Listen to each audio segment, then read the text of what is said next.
तो फाइनली ढूंढ लिया आपने। हाँ, मुझे उम्मीद थी आप ढूंढ लोगे।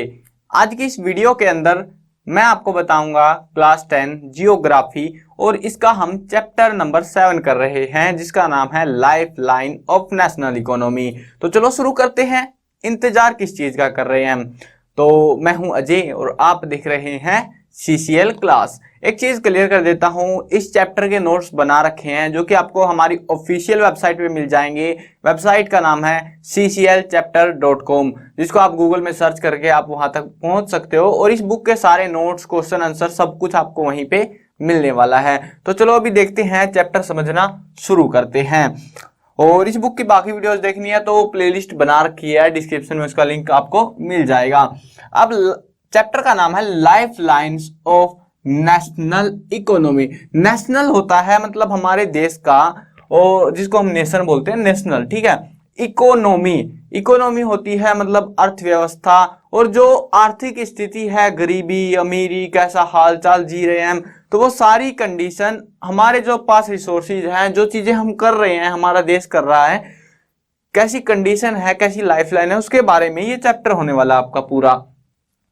अब सबसे पहले जो चीज आती है वो आती है ट्रांसपोर्ट को लेके, क्योंकि किसी भी कंट्री का अगर जो इकोनॉमी है डेवलप करनी है या बढ़ानी है उस चीज को, तो इकोनॉमी के लिए हमें ट्रांसपोर्ट चाहिए। कुछ भी काम कर रहे हो, कुछ भी सामान बाहर से इंपोर्ट हो रहा है, एक्सपोर्ट हो रहा है, हमारे देश से बाहर जा रहा है, तो बेसिक नीड रहेगी ट्रांसपोर्ट की। अब ट्रांसपोर्ट के बिना इकोनॉमी ग्रो नहीं हो सकती, चाहे कोई कितनी ही जान क्यों ना लगा ले।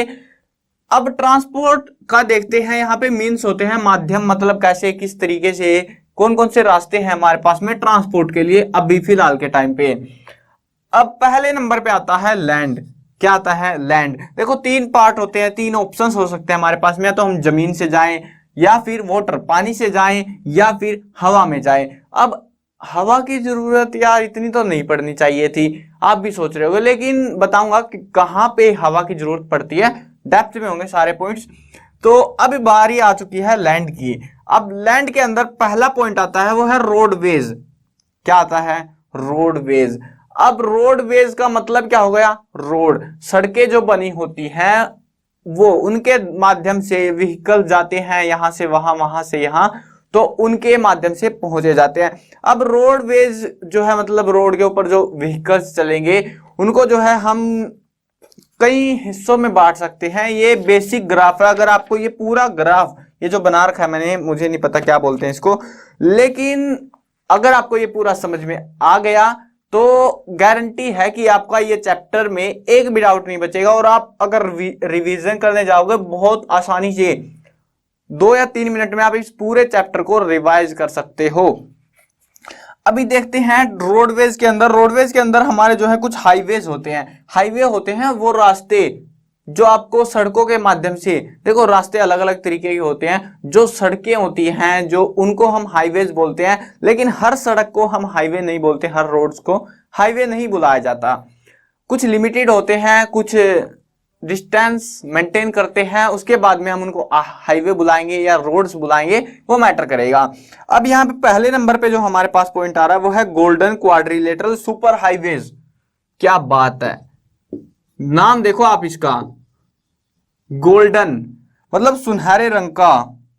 अब इस हाईवे को देखो आप, गोल्डन क्वाड्रिलेटरल सुपर हाईवेज, ये वो रास्ते होते हैं जो आपको देश से बाहर नहीं लेके जाएंगे, बिल्कुल भी नहीं, देश के अंदर रहेंगे, लेकिन आपको एक कोने से दूसरे कोने पर पहुंचाने का दम रखते हैं। कंफ्यूज हो गए होगे आप। अब आपको जो है, आपने मैपिंग पढ़ी होगी, मैप, भारत का नक्शा पता होगा। देखो मैं इतना अच्छा नक्शा नहीं बनाने वाला, मेरे नक्शे बहुत ही डुप्लीकेट लेवल के होते हैं, लेकिन ये देखो आप, यहां पे अगर आप देखते हो तो यहां से इस पॉइंट से लेके और इस पॉइंट तक ये पूरा हाईवे जाएगा, इस पॉइंट से लेके इस पॉइंट तक, मतलब ऑल ओवर द इंडिया जो है ये कवर कर लेगा ये हाईवे। इसीलिए इसको बोला जाता है गोल्डन क्वाड्रिलेटरल सुपर हाईवे। अब यहाँ पे कुछ नाम दे रखे हैं इसके, जैसे नॉर्थ साउथ कॉरिडोर जो है लिंक करता है श्रीनगर जम्मू कश्मीर से और कन्याकुमारी तक। नॉर्थ साउथ कॉरिडोर जो है, मतलब नॉर्थ से साउथ तक पूरा चले जाओ तो नॉर्थ में कौन सा पड़ता है, जम्मू कश्मीर का श्रीनगर राजधानी है जो कि, और उसके बाद में तमिलनाडु, ठीक है, कन्याकुमारी जहां पे पड़ता है। और यहाँ वैसे ही ईस्ट और वेस्ट में जो है आपका आसाम और गुजरात ऐसे पड़ते हैं, तो इनको पूरा इंटरलिंक कर देता है और इसी को हम बोलते हैं गोल्डन क्वाड्रिलेटरल सुपर हाईवे। मतलब बहुत एक्सप्रेस हाईवे बोल सकते हो आप इनको, बहुत तेजी से आप जा सकते हो इनके ऊपर से, कोई बीच में ज्यादा झंझट या फिर मतलब रिस्क नहीं रहता, लंबे रूट होते हैं काफी।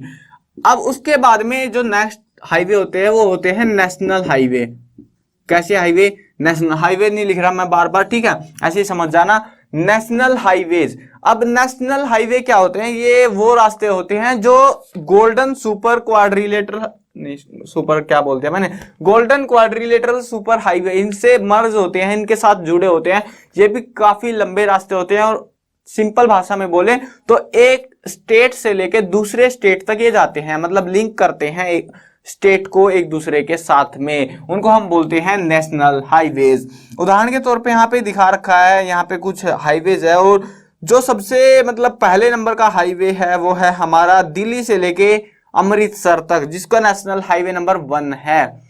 कभी कभी एग्जाम्स में पूछ लिया जाता है एमसीक्यू टाइप क्वेश्चन में कि जो हाईवे नंबर 1 है वो कहां से कहां तक है, दिल्ली से लेके अमृतसर तक है। अब जो इसका काम है वो CPWD करती है, मतलब ऐसा तो होगा नहीं कि आपका जो रोड्स बनाए हैं, जो हाईवेज बनाए हैं वो खराब नहीं होंगे, खराब होंगे तो उनको मेंटेन कौन करेगा, नेशनल हाईवेज को CPWD, ये सेंटर लेवल का डिपार्टमेंट होता है, सेंटर पब्लिक वर्क डिपार्टमेंट।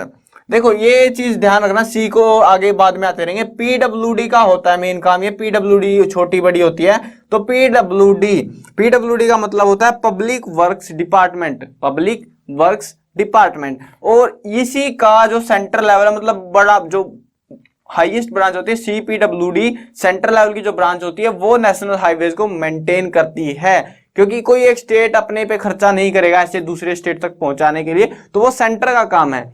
तो इसीलिए सेंटर वाली गवर्नमेंट उसको, जो भी CPWD है वो इसको मेंटेन करती है। और जो ये मार्ग आपको रास्ता जो बता रहा था मैं, दिल्ली से Amritsar, Delhi to Amritsar highway number 1, उसको हम नॉर्मली शेरशाह सूरी मार्ग बोलते हैं। क्या बोलते हैं, शेरशाह सूरी मार्ग, जो कि काफी पुराना है, मतलब शायद जो है सबसे लंबा नेशनल हाईवे है ये, जहां तक मुझे पता है। अभी जो है ऐसे ही देखते हैं, यहाँ पे कुछ एक दो और बता रखे इन्होंने, हाईवे नंबर 7 जो कि लॉन्गेस्ट है, नहीं मैंने गलत बोल दिया, हाईवे नंबर 1 जो है आपका लॉन्गेस्ट नहीं है, हाईवे नंबर 7 है जो कि सबसे लंबा हाईवे है। 2005 के स्टेट से पता नहीं क्या ही घपले चल रहे हैं यहाँ पे। अब ट्रांसवर्स है जो कि 2369 किलोमीटर है, वाराणसी से कन्याकुमारी, ठीक है, विया जबलपुर, नागपुर, हैदराबाद, ऐसे कुछ स्टेट्स के थ्रू, मतलब डिस्ट्रिक्ट के थ्रू पास हो रहा है और ऐसे जाता है ये। अब ये काफी लंबा हाईवे है। सो ये था। अभी जो है इसके बाद में दो समझ में आ गया आपको, गोल्डन वाला, नेशनल वाला। इसके बाद में देखो हमारे स्टेट का काम हो गया। अब स्टेट के अंदर क्या होते हैं, हम सेंटर बड़े नेशनल लेवल पे चल रहे थे, उसके बाद में स्टेट टू स्टेट कनेक्ट हो गए। अब उन स्टेट के अंदर बहुत सारी डिस्ट्रिक्ट होती है ना, तो इन हाईवेज को, जो अगले हाईवेज आएंगे हमारे पास में, उनको आप क्या बुलाओगे। अब डिस्ट्रिक्ट टू डिस्ट्रिक्ट कनेक्ट करते हैं वो, स्टेट टू स्टेट कनेक्ट हो गए हम लोग। अब एक जिला दूसरे जिले के साथ में कनेक्ट होगा, जिसको हम बोलेंगे डिस्ट्रिक्ट। तो जो हाईवेज होंगे उनको भी बोला जाता है डिस्ट्रिक्ट हाईवे। सिंपल सी बात है, ये बता ही दिया मैंने क्या करते हैं। उसके बाद में आते हैं स्टेट हाईवेज। अब ये स्टेट हाईवे क्या हो गए, चलो इनको भी समझते हैं, बहुत आसान है, कोई ज्यादा हार्ड वर्ड्स नहीं है। देखो यहाँ पे बता रखा है, roads which are linking a state capital, ध्यान से सुनो, स्टेट की कैपिटल को लिंक करता है with a different district headquarter. जो डिस्ट्रिक्ट हेडक्वार्टर्स होते हैं, डिस्ट्रिक्ट जो जिले हैं, उनसे वो उसकी जो स्टेट है उसकी राजधानी को, कैपिटल को लिंक करता है। अभी उदाहरण के तौर पे मैं हरियाणा से हूं, यहाँ पे बहुत सारी डिस्ट्रिक्ट है और हर एक डिस्ट्रिक्ट का डिस्ट्रिक्ट टू डिस्ट्रिक्ट कनेक्शन हो गया, लेकिन जो हमारी कैपिटल है चंडीगढ़, तो उससे भी तो कोई रूट जाना चाहिए ना, डायरेक्ट वहां से सीधा रूट कोई वहीं तक जाना चाहिए। तो ये स्टेट हाईवेज उसको कनेक्ट करते हैं, कैपिटल को कनेक्ट करते हैं बेसिकली। और इनको जो मेंटेन करता है स्टेट हाईवेज को, क्योंकि अब देखो हमें दूसरे के राज्य में नहीं घुसना ना। दूसरे का पैसा क्यों लगेगा, सेंटर वाले खर्चा क्यों करेंगे जब हमारे लिए काम हो रहा है। तो इसको कौन मेंटेन करता है, इसको मेंटेन करता है पीडब्ल्यूडी। कौन मेंटेन करता है, पीडब्ल्यूडी, पब्लिक वर्क डिपार्टमेंट वाले लोग इसको मेंटेन करते हैं। अब यहाँ पे आपकी बुक के अंदर जो है एक मैप भी दे रखा है, पूरा डिटेल्ड मैप है, जो कि golden quadrilateral highway, north south corridor, east west corridor, national highway, ये सारी चीजें मतलब उसका पूरा मैप बना रखा है। और मैप को मैं ऐड कर रहा हूँ स्क्रीन के ऊपर, लेकिन मुझे पता है आपको कुछ नहीं दिख रहा होगा मैप के अंदर, पता नहीं क्या ही चल रहा है, क्योंकि इतना छोटा छोटा सा दिखता है यार। इतनी छोटी सी आपके फोन की स्क्रीन होती है, उसमें क्या ही देखोगे आप। तो आप बुक खोलो और बुक खोल के उसको आराम से देख सकते हो। इसमें ज्यादा कुछ रट्टा वट्टा नहीं मारना, कोई दिक्कत नहीं है। आप बस देख लो एक बार कि जो बड़े हाईवेज है वो कैसे जा रहे हैं, मतलब कनेक्शन कहाँ से कहाँ है। और छोटे हाईवेज का तो क्या ही याद रखोगे, बहुत सारे हैं वो तो। अब अगला पॉइंट आता है, यहाँ पे रोड्स बहुत सारे कर लिए हमने, स्टेट कनेक्ट हो गए, डिस्ट्रिक्ट कनेक्ट हो गए, नेशनल कनेक्ट हो गए, लेकिन कुछ रोड ऐसे भी होते हैं जिनको हम बोलते हैं अदर रोड्स।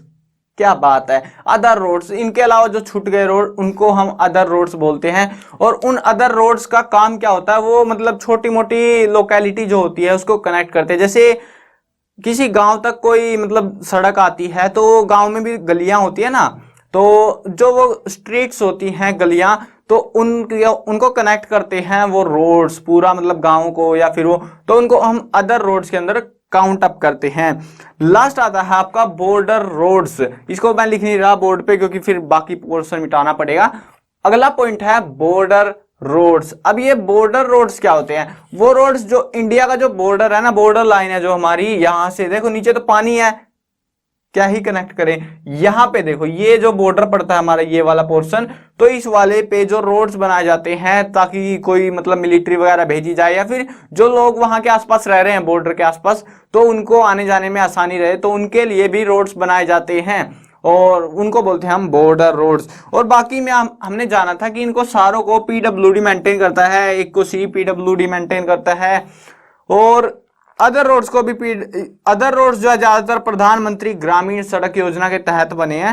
सो अब जो है यहाँ पे बता रखा है बॉर्डर रोड्स जो है इनकी अलग से ऑर्गेनाइजेशन होती है, ये पीडब्ल्यूडी के अंदर नहीं आते बॉर्डर रोड्स, ये अलग से बॉर्डर रोड ऑर्गेनाइजेशन के अंडर में आते हैं, जो कि सेंट्रल लेवल की होती है गवर्नमेंट, ठीक है, वो मेंटेन करती है इनको। अब यहाँ पे एक वर्ड आता है रोड डेंसिटी।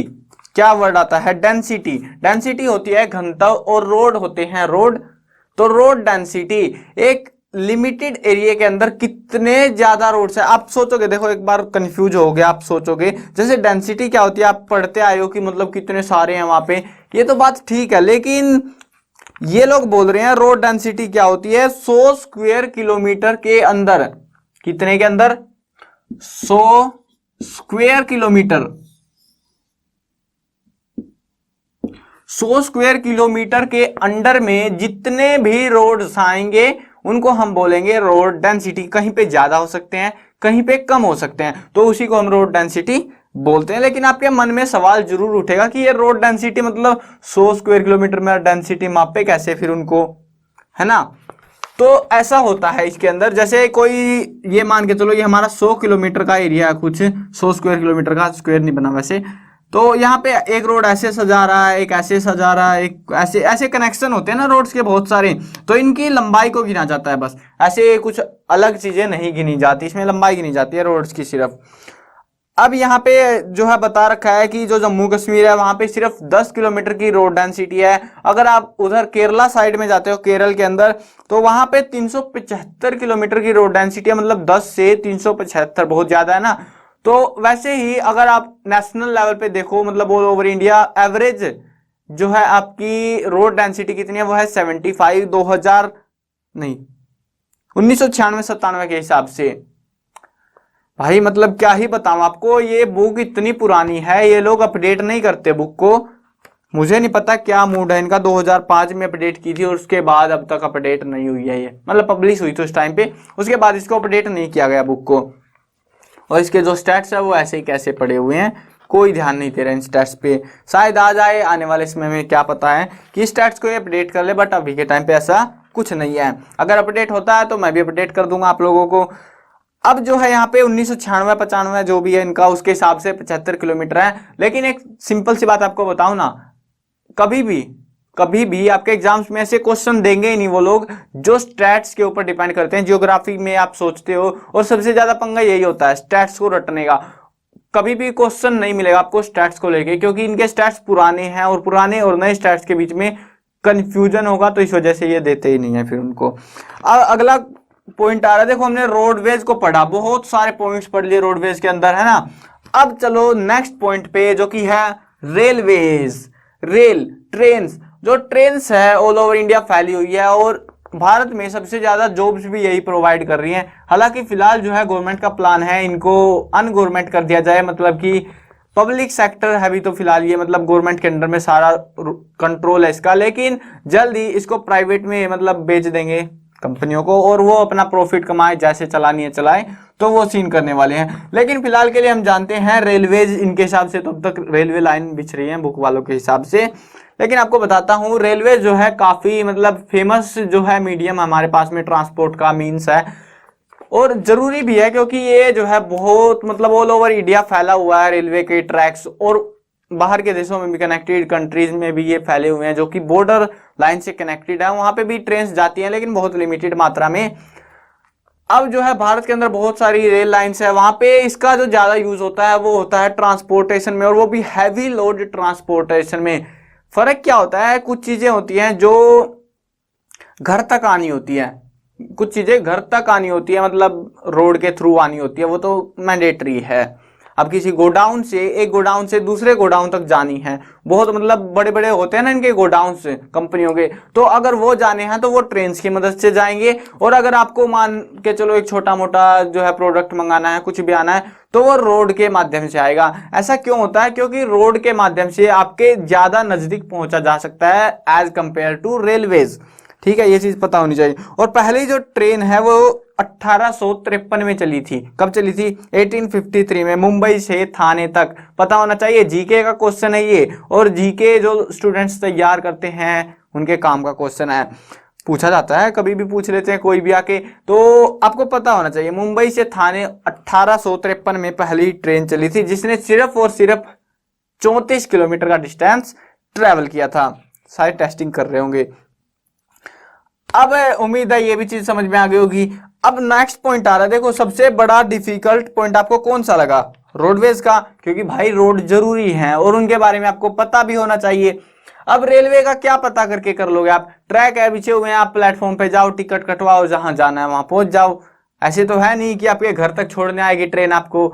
हाँ, अब ऐसे ही है पाइपलाइन। ये पाइपलाइन क्या होती है? इसमें कोई नहीं जाता, आदमी नहीं जाता, मनुष्य नहीं जाता, कुत्ता बिल्ली नहीं जाते। इसमें जाते हैं तेल, आपका फ्यूल जाता है, मतलब पेट्रोलियम जाता है, गैसेज वगैरह, वो ट्रांसपोर्ट होती है। अब क्या होता है, किसी मतलब कोई फील्ड है, कोल नहीं, पेट्रोलियम का जो माइनिंग हो रही है, कहीं पे पेट्रोल निकल रहा है, ठीक है, उसके अलावा जो गैसेज वगैरह निकलती हैं, तो वहां पे क्या होता है, वहां पे हमें उनको ट्रांसपोर्ट करना पड़ता है, एक जगह से उठा के वहां से निकाल के। ऐसा तो है नहीं कि वहीं पे रिफाइनरी लगा देंगे हम और चल मेरे भाई शुरू हो जा।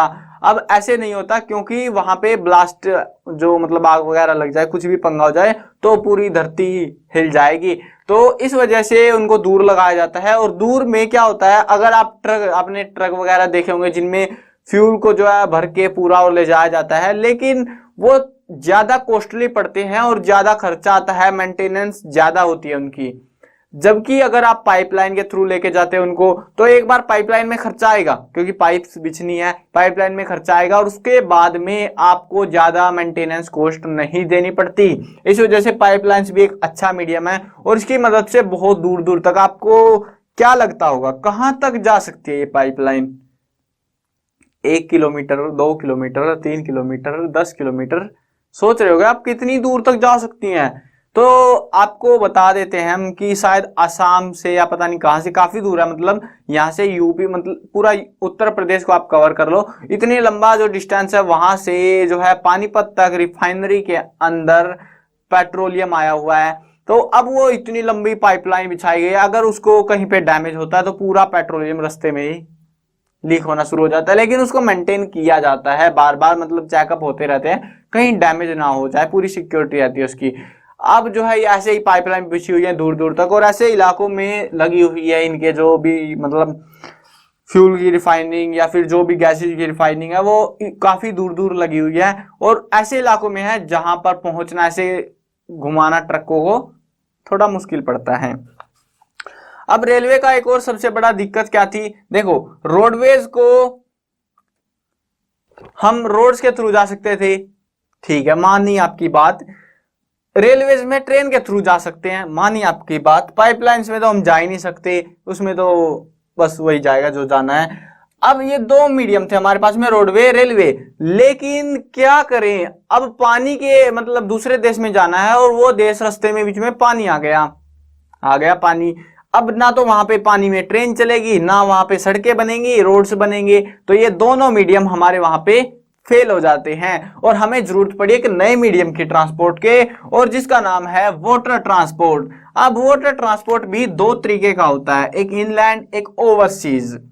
कितने तरीके का, दो तरीके का, एक इनलैंड और एक ओवरसीज। अब इनलैंड क्या होता है, जो जमीन के आसपास होता है, मतलब एक लिमिटेड सा एरिया है बाउंड्रीज का, तो वहीं आसपास ही मतलब एक पोर्ट से दूसरे पोर्ट, दूसरे से तीसरे पोर्ट, ऐसे घूमते रहते हैं। और ओवरसीज होते हैं समंदर छोड़ के अपना दूसरे देश में जाना, तो वो ओवरसीज होते हैं मतलब समंदर पार करके जाना, तो ऐसे भी ट्रांसपोर्ट किया जाता है।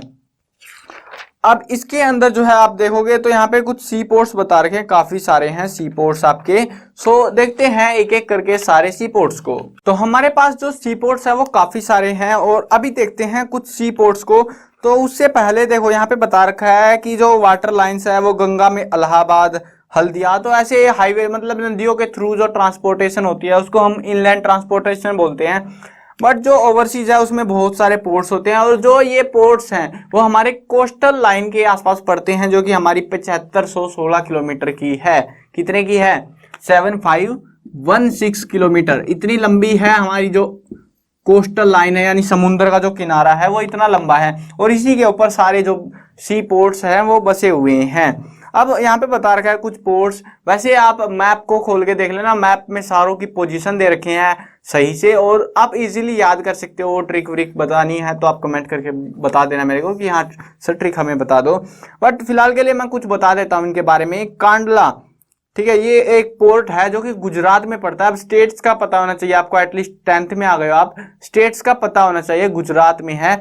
और गुजरात का जो है ये पहला पोर्ट है जो डेवलप्ड हुआ था आफ्टर इंडिपेंडेंस, इंडिपेंडेंस के बाद में ये पहला सी पोर्ट है जो कि डेवलप किया गया था। कहाँ पे, गुजरात के अंदर। वैसे यहाँ पे बता रखा है मुंबई का सबसे बड़ा सी पोर्ट है, वैसे भी काफी ज्यादा ट्रांसपोर्टेशन वहीं से होती है, एक्सचेंजिंग वगैरह। तो सबसे बड़ा सी पोर्ट कौन सा, इंडिया का, मुंबई का। वैसे आगे बता रखा है कि यहाँ पे मरमैगो पोर्ट जो कि गोवा में पड़ता है, इज द मेन आयरन और exporting port of the country. जो ये आपका पोर्ट है ये बहुत बड़ा पोर्ट है आयरन ओर को एक्सपोर्ट करने का। वहां पे आपने जाना होगा, जब आयरन ओर का रॉ मटेरियल जहां से मिलता है, तो वहां पर जो गोवा के आसपास जो बेल्ट थी कर्नाटका की, तो वहां से जो आयरन ओर निकाला जाता है, जो एक्सपोर्ट किया जाता है बाहर के देशों में, और कौन से पोर्ट के थ्रू, गुजरात, क्या बोल रहा हूँ, गोवा पोर्ट के थ्रू। ठीक है, तो ये है। उसके बाद में आप देखोगे तो यहाँ पे चेन्नई पोर्ट है एक, और ये ओल्डेस्ट आर्टिफिशियल पोर्ट है, पुराना है, सबसे पुराना पोर्ट है, और बनाया गया पोर्ट। एक होता है नेचुरली, मतलब वहां पे पोर्ट टाइप का बन जाए और वहां पे थोड़ी बहुत मेंटेनेंस करनी पड़े, लेकिन ये खुद ही बनाया पूरे का पूरा पोर्ट, इसको खुद ही डेवलप किया गया है। और ये रैंक करता है only next to Mumbai in terms of volume of trade and cargo. ये जो मतलब सामान वगैरह जाता है तो उसमें मुंबई के बाद दूसरे नंबर पे ये आता है, मतलब काफी बड़ा पोर्ट है।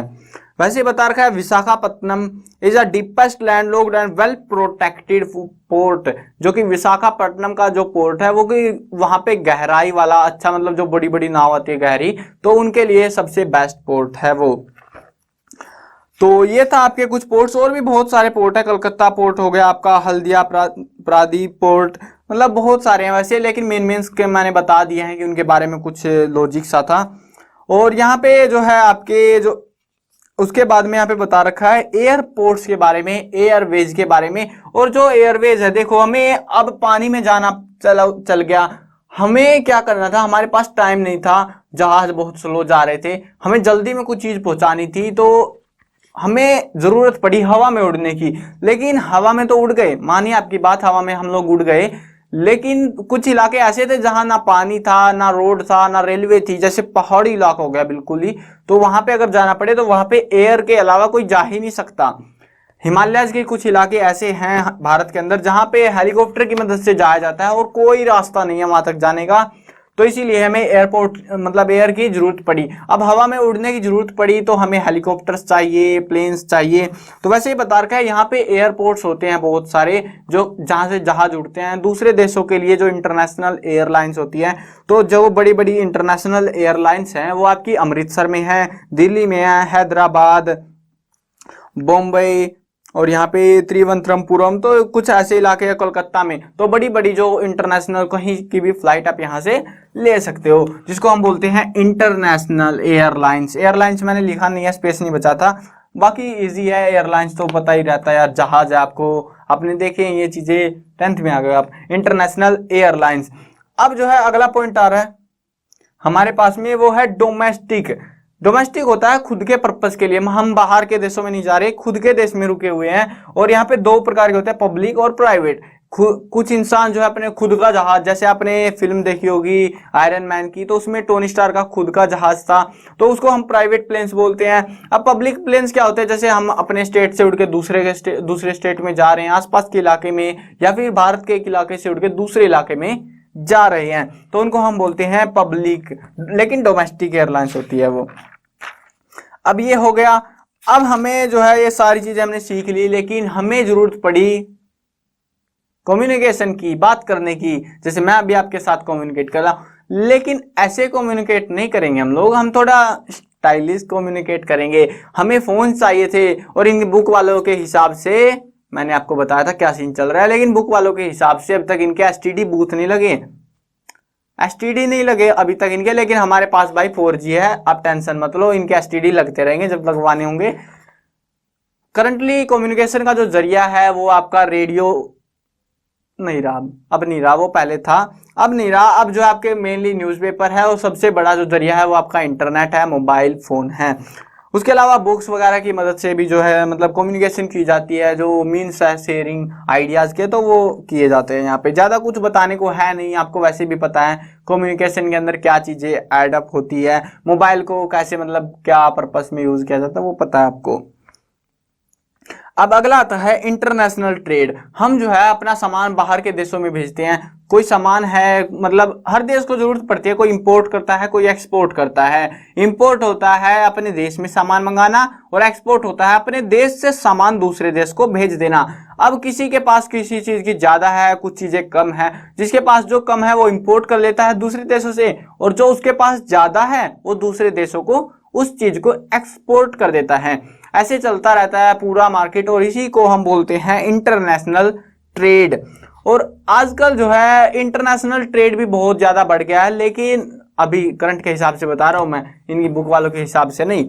अब जो है आज के समय में टूरिज्म, 2005 में टूरिज्म इतना अच्छा स्पोर्ट नहीं माना जाता था, लोग घूमते फिरते कम थे उस टाइम पे, लेकिन आजकल टूरिज्म के लिए एक अच्छी खासी मतलब जो है मेंटेनेंस वगैरह की जाती है, होटल्स वगैरह, और ओवरऑल जो है बहुत सारी चीजें हैं जो टूरिज्म को प्रमोट करती हैं, ताकि बंदे बाहर से आए, क्योंकि इनको पता लग गया कि जो फॉरेन एक्सचेंज है टूरिज्म की मदद से बहुत ज्यादा किया जा सकता है। और इसका एक मतलब लाइव एग्जांपल आपको दूं तो दुबई एक मतलब ऐसा इलाका है जहां पे लोग जाना पसंद करते हैं, और वो सिर्फ पहले जो है क्रूड ऑयल मतलब पेट्रोलियम वगैरह बेच के काम चलाता था, लेकिन आज के टाइम पे जो उसकी अर्निंग है, रिवेन्यू, जहां तो ओवरऑल जो स्टेट डिस्ट्रिक्ट जो भी है वो, तो उसका शहर का जो रिवेन्यू है वो टूरिज्म से आता है, बाहर के लोग वहां पे घूमने आते हैं। तो मतलब पूरी इकोनॉमी का सिस्टम ही उन लोगों ने बदल दिया है, काफी बड़ा है, पहले नहीं था लेकिन अभी काफी ज्यादा हो गया ये।